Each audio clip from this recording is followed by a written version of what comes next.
and Chris's answers in that, like anything with Arthur, uh, was just so funny to me. Like when I was reading the manga for research, uh, my favorite Arthur moment is, and this is like, it's like, oh, this guy is super dumb. Is when he's fighting the Infernal that Brendan Blaber plays in episode, I want to say 4, and like Arthur's struggling, and this Infernal's just all arrogant and like ready to rock, and then he's like, "Oh, I'm right-handed, duh," and then he puts the sword in his right hand and then beats him easily. Like I was like, that is so just brilliant, and then just the continuing uh, stupidity from there is just so wonderful, and just his insane role playing is great. And I can't wait for season 2, episode 2, because we really get to see some Arthur role play in that moment. And then the other side of that is Sarah Roach's Maki is pretty awesome because, I always try to look at, how did the Japanese cast these characters on their end. And Right. so I can't remember her name, but the actor who plays Maki hadn't done anything. Like it was a brand Oh new no. actor. She had never done anything before. So I wanted to emulate that as much as possible. And so Sarah had done a couple of smaller sessions and stuff. And so I was like, I had a couple people in mind. And I was like, let's audition and see what happens. She killed the audition. And of course, even still, those first first step, it's like, how's she gonna do? And she has just knocked it out of the park. Sarah has been so incredible. So just any session with her has been Heck great. yeah. That's awesome. Now we'll stay with you on this one, Kyle. We'll go down the line again. But was there a moment now that you all found challenging in the recording process? Is there something that stuck out to you? Easily. As much as I love Arthur, anytime Eric Vale comes into the booth, it's just, oh my gosh, it's the worst. It's so hard. He's, no, just kidding. That's some true friendship right there, guys. That's Yeah, I've been working with Eric for a long, long time. I started way back in 08, and he had been around much longer than that. So I've known Eric for a long time. awesome. Marcus Stimmick is Dr. Giovanni, or is the English voice of Dr. Giovanni. And at the end of episode 16, he has that big and bash and bash and bash and bash, and he's doing that big, long, extended thing.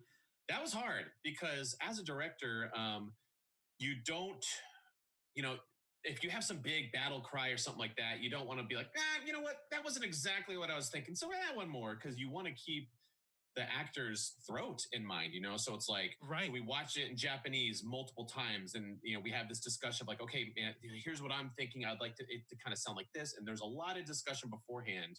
But even still, like that was a challenging thing to do, and it kind of required a little bit of technical stuff from the engineer.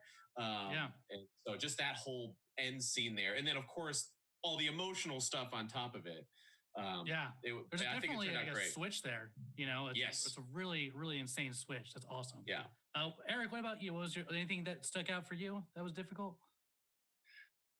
Well, the voice for Arthur is not. It's weird. It's not exactly my speaking voice. It's just off center, and that's a lot harder to do than something that's further away. So I got to be more mindful of that than I do in other characters and other shows. And also, Kyle Phillips sucks. Chris, any challenging moments for you?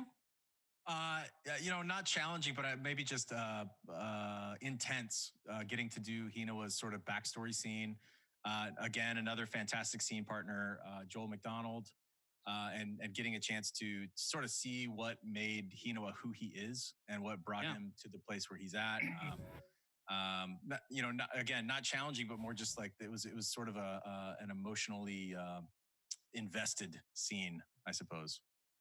Yeah, definitely. Well, what about you, Justin? I never found it especially challenging. The real challenge was filling up all the free time that I would have once we were done recording, because Kyle, under his great tutelage, we just ended up finishing so quickly. Yeah, you can see that. Yeah. So professional, getting through it quick, man. Crushed it. And Derek, last for you, you had a lot of great moments as well.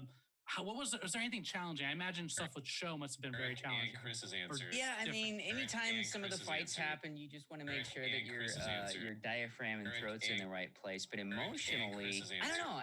Kyle was Eric always so and great Chris's about answer. just kind of fleshing Eric out the world around where this moment is supposed to take place, and I was always very grateful for that. And I mean. There were no bad challenges. It was all just real good. Every day I'd come in, it was just so good to get hyped up for Fire Force and record. Well, you guys did an incredible job with season 1, and season 2 is here. Starting today is out on Simuldub. We're so excited, but without further ado, guys, let's jump into this. Let's watch season 2, episode 1 of Fire Force. Take it away, y'all.